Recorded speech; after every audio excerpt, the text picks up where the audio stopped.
আসসালামু আলাইকুম। সম্মানিত দর্শক শ্রোতা, আজকের বিষয় হচ্ছে আওয়ামী লীগের নিবন্ধন বাতিল হতে যাচ্ছে আগামী ৪৮ ঘন্টার মধ্যে নাকি দেশে ভিন্ন চিত্র দেখা যাবে সে বিষয়ে সংক্ষেপে আপনাদের সাথে শেয়ার করছি। দেখেন, এই আমাদের কর্মকাণ্ডগুলো বা আমাদের প্ল্যান পরিকল্পনা পরিপক্ক না থাকার কারণে আওয়ামী লীগের প্রতি মানুষের সহানুভূতিটা বেড়েই চলছে। আমাদের যোগ্যতা বেশি প্রমাণ করতে গিয়ে যদি আওয়ামী লীগের পুনর্বাসন হয়, সেটা কোন হিসেবে আপনারা দেখবেন? আওয়ামী লীগ একটা প্রবীণ সংগঠন। স্বাধীনতার পূর্বে এই সংগঠনের জন্ম। বাংলাদেশ জন্মের মূল সংগঠন, মাদার সংগঠন এই আওয়ামী লীগ।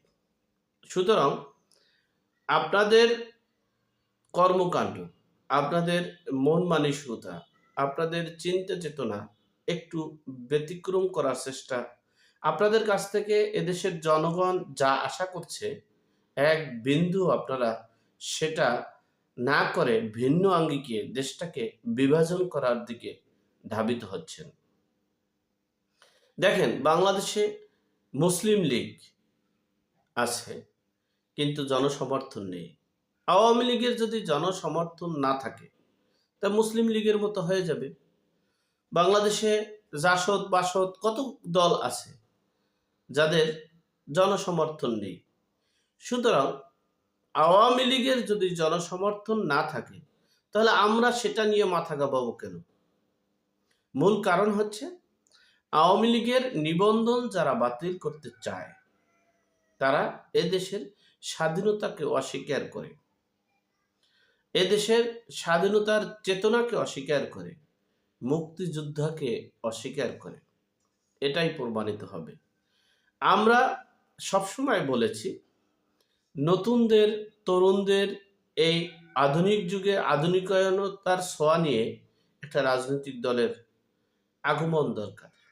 তাই বলে ইতিহাসকে মুছে ফেলা, নিজের বাবাকে অস্বীকার করে নিজে বড় হওয়া, দেশের স্বাধীনতাকে অস্বীকার করে নিজেকে প্রতিষ্ঠিত করা কতটা যুক্তিযুক্ত আমি জানি না।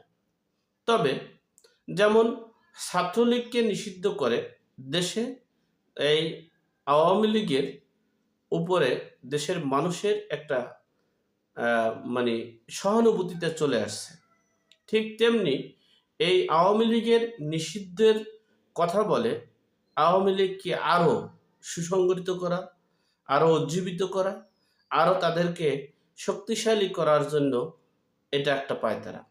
আমি বলবো এইটা বরঞ্চ লাভ করতে গিয়ে আরও তাদের ক্ষতি হওয়ার সম্ভাবনা আছে। আর একটা বিষয় হচ্ছে, আওয়ামী লীগের নিবন্ধন বাতিল ইস্যুটা মূলত এটার জন্য না। আওয়ামী লীগের নিবন্ধন বাতিলের ইস্যুটা চালাচ্ছে এই সেনাপ্রধান, সেনাবাহিনীকে বিতর্কিত করার জন্য, সেনাপ্রধানকে বিতর্কিত করার জন্য এবং সেনাপ্রধানের সাথে একটা যুদ্ধ বিগ্রহ, গৃহযুদ্ধকে ধাবিত করার জন্য মূলত এই ইস্যুটা দাঁড় করিয়েছে। এই ইস্যুটা দাঁড় করিয়েছে জন্য, যেমন এখন যৌথ বাহিনীর আছে, সেনাবাহিনীর ম্যাজিস্ট্রেসি পাওয়ার আছে।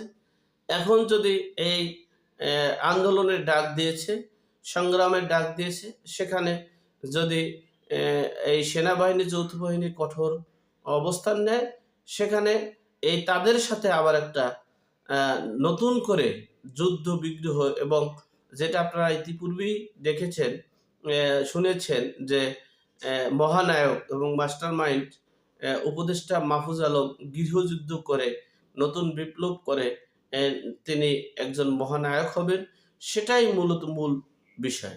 যাই হোক, সর্বোপরি আমি যেটা মনে করছি যে আমরা এমন কোনো কর্ম করব না যে কর্মের জন্য আওয়ামী লীগের প্রতি মানুষের ঝোঁক বেড়ে যাক, সাধারণ জনগণের সহানুভূতি পাওক, সহানু মানে তাদের একটা কি কয় আশীর্বাদ পাওক, এই কর্মকাণ্ড যাতে আমরা না করি, সেটাই মূলত মূল মূল বিষয়। আপনারা আমরা যে এই ছাত্ররা, এই সমন্বয়কারীরা, এই বৈষম্য বিরোধী ছাত্ররা, এই কিংস পার্টিরা যে কাজটি করতেছে, এতে হিতে বিপরীত হওয়ার সম্ভাবনা বেশি।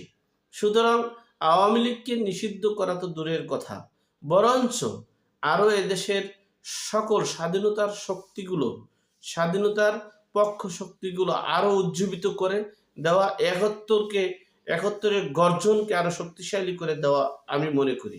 সুতরাং আমরা এই মানে ভিন্ন আঙ্গিকে না গিয়ে দেশের মানে কিভাবে এই গত 15 বছরের আসল ডেভিল যারা, অপরাধী যারা, তাদেরকে, এবং 14, 18, 24 যারা এমপি হয়ে লুটপাট করেছে তাদেরকে বিচারের আওতায় এনে দেশটাকে একটা দুর্নীতিমুক্ত, একটা সন্ত্রাস মুক্ত, একটা চাঁদাবাজ মুক্ত, একটা ক্লিয়ার মুক্ত বাংলাদেশ গড়াই মূল অঙ্গীকার হওয়া উচিত। আর এই ইতিহাসকে মুছে ফেলা, স্বাধীনতার ইতিহাস মুছে ফেলা, রিসেট বাটন পুশ করা, সেকেন্ড রিপাবলিক করা, এই আওয়ামী লীগের নিবন্ধন বাতিল করা, এগুলো করা মানে হচ্ছে আমাদের পতন নিশ্চিত হওয়া। যাই হোক, আমরা এগুলো করে ব্যর্থতার দিকে, যত ব্যর্থতা আমাদের ঘাড়ে আসিয়া চাপবে, তত আমাদের বিপদ হওয়ার সম্ভাবনা বেশি। আল্লাহ আমাদের সকলকে সঠিক জ্ঞান দান করার তৌফিক দান করুক। আমিন। আসসালামু আলাইকুম।